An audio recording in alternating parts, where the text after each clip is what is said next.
Have you ever wondered if the end is closer than we imagined? In today's world, where truth mixes with fiction, a surprising revelation awaits those who have a strong belief. Prepare to unravel the hidden mysteries that defy conventional logic and understanding. In this video, you will be confronted with counterintuitive statements that will challenge your convictions and spark an inner controversy. But don't worry. At the end of this journey, you'll be rewarded with quick and fascinating insights that will change your perception of the world. So, are you ready to immerse yourself in curiosity and discover truths that go beyond the obvious? Hit play and join us on this journey through the unknown reality. The truth is just a click away. Come on.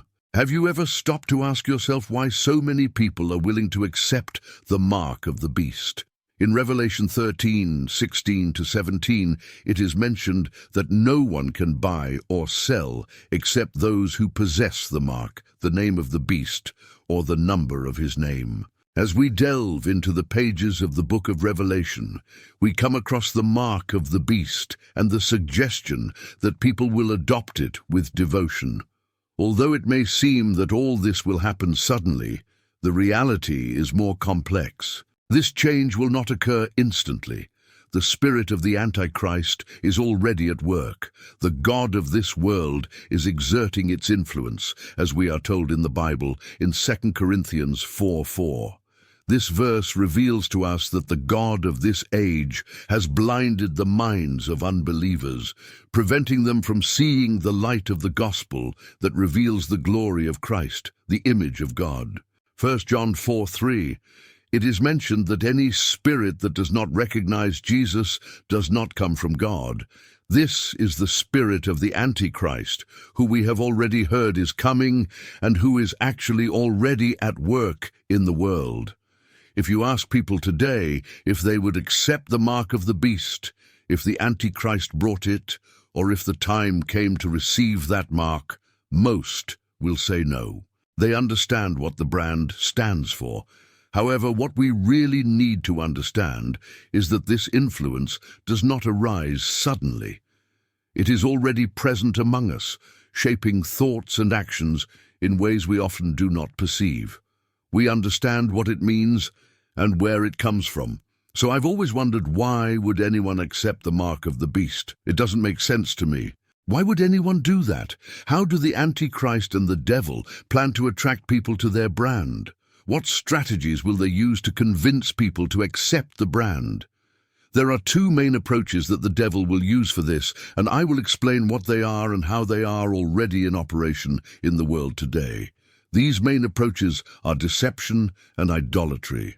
These are the devil's plans to make people accept the mark of the beast. So how is this manifesting today? Let's start with deception, the devil's first tactic. There is a reason why Jesus called this being the father of lies. Although we know the technologies and their inventors, it was Satan who created lies and deception.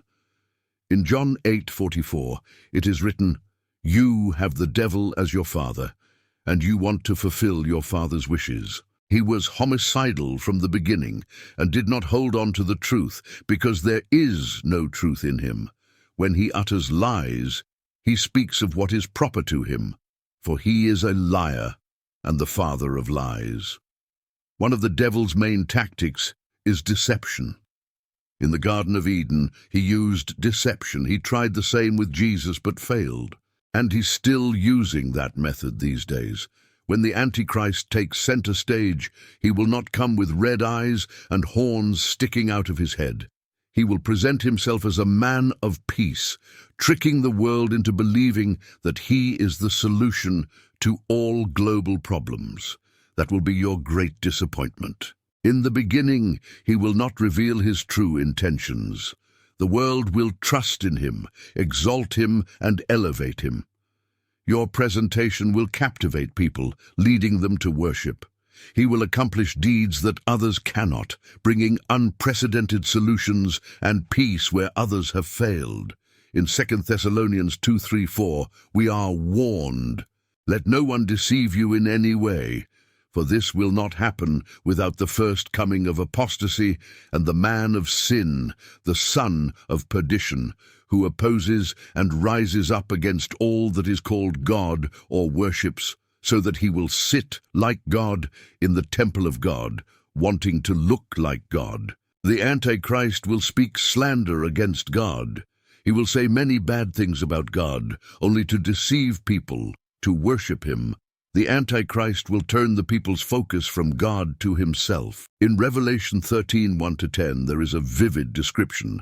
And I stood upon the sand of the sea, and saw a beast come up from the sea that had 7 heads and 10 horns, and upon its horns 10 diadems, and on their heads a name of blasphemy. And the beast which I saw was like a leopard, and his feet like a bear, and his mouth like the mouth of a lion. The dragon gave him his power, his throne, and great authority. I saw one of their heads as if it had been mortally wounded, but their mortal wound was healed, and the whole world marveled at following the beast. And they worshipped the dragon that gave authority to the beast, and worshipped the beast, saying, "Who is like the beast? Who can fight against it?" He was given a mouth that spoke great words and blasphemies, and authority to act for 42 months. He will open his mouth in blasphemy against God, desecrating his name, his sanctuary, and those who dwell in heaven. He will be allowed to wage war against the saints and prevail over them, and he will receive authority over all tribes, peoples, tongues, and nations. All the inhabitants of the earth will worship him, except those whose names are written in the book of life of the Lamb, who was slain from the foundation of the world. He who has ears, hear. If anyone takes captivity, captivity will go. If someone kills by the sword, it is necessary that the sword be killed. Here is the perseverance and faith of the saints. He will be charming, charismatic, and successful. You will be driven by the very power of hell. You have never seen such demonic energy. It will deceive people, nations, and millions. It will be energized in a demonic way, and millions will worship it. He will be a symbol of reconciliation, a figure of peace, a beacon of hope, a promise of utopia, a guiding light full of false promises. He will appear to be the solution and will present himself as an angel of light. He will come as a sheep, but he will be a wolf. He will come like a lamb, but he will be a dragon. It will rise without corruption, but it will be full of it. The devil certainly has power, though that power is not comparable to that of God. However, he is a powerful entity and should not be underestimated. After all, he was one of God's highest angels and has the power to deceive and simulate miracles. The second method is through material things. The devil will offer many people material goods. Tell me, who does not want to have a comfortable life? Is there anyone on earth who wouldn't aspire to become a billionaire? The devil knows this and will use material goods to deceive people and lead them astray. In Revelation 13:16-17, it is written that no one can buy or sell except those who possess the mark, the name of the beast, or the number of his name. And this is how he will seduce people, offering them prosperity and success, but at a terrible price. Without the trademark, people will not be able to conduct business transactions. This is one of the reasons why many will accept the mark. Moving now to idolatry, the second method. This will happen after people have been deceived. This is when we will see people worshipping each other. The Antichrist will become an idol, a celebrity when he arrives.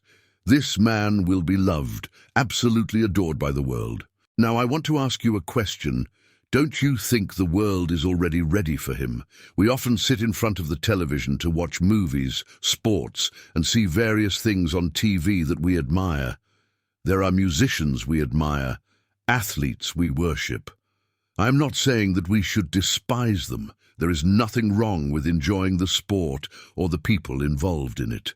We have reached a point where many people idolize these artists or athletes. We have basketball players who are revered when they make a basket, soccer players who are adored by fans when they score a goal. This makes us reflect on how we got to this stage in the world, where people now worship other human beings. You see shows with tens of thousands of people chanting a person's name, exalting it, raising it literally.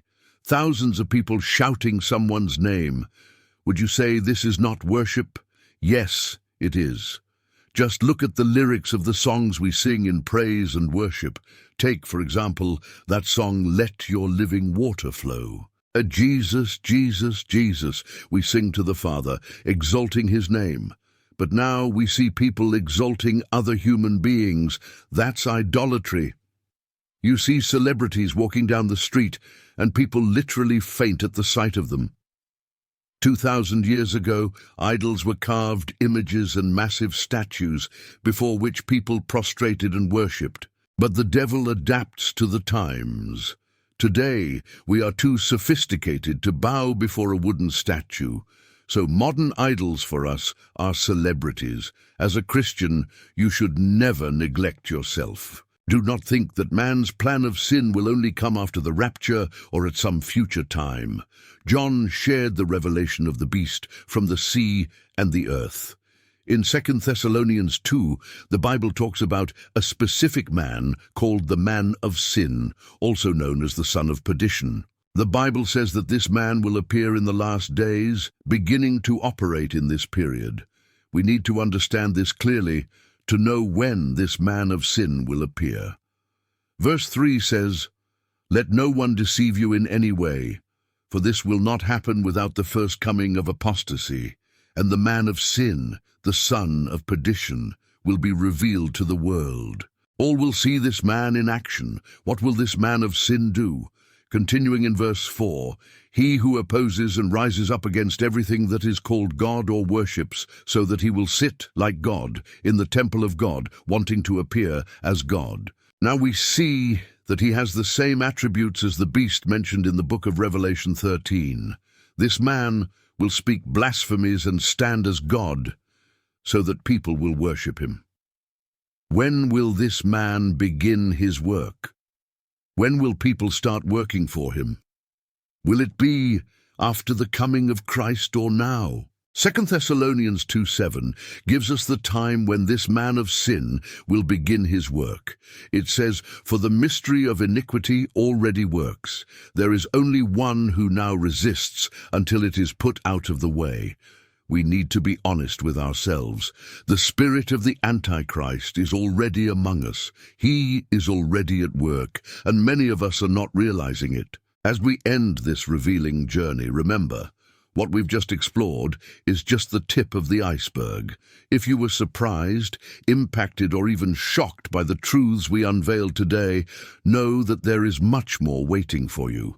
On our channel, we will continue to explore the deeper mysteries and hidden truths that shape our world. Don't forget to sign up to follow more content like this, and don't miss a moment of this fascinating exploration of the unknown reality. Share your opinions, doubts, and impressions in the comments, as together we can unravel the deepest mysteries and broaden our understanding of the world around us. Every interaction, be it a like, a comment, or a share, contributes to the expansion of this knowledge. Be part of this community that seeks knowledge and understanding. Until the next video, stay curious and receptive to the endless possibilities that surround us.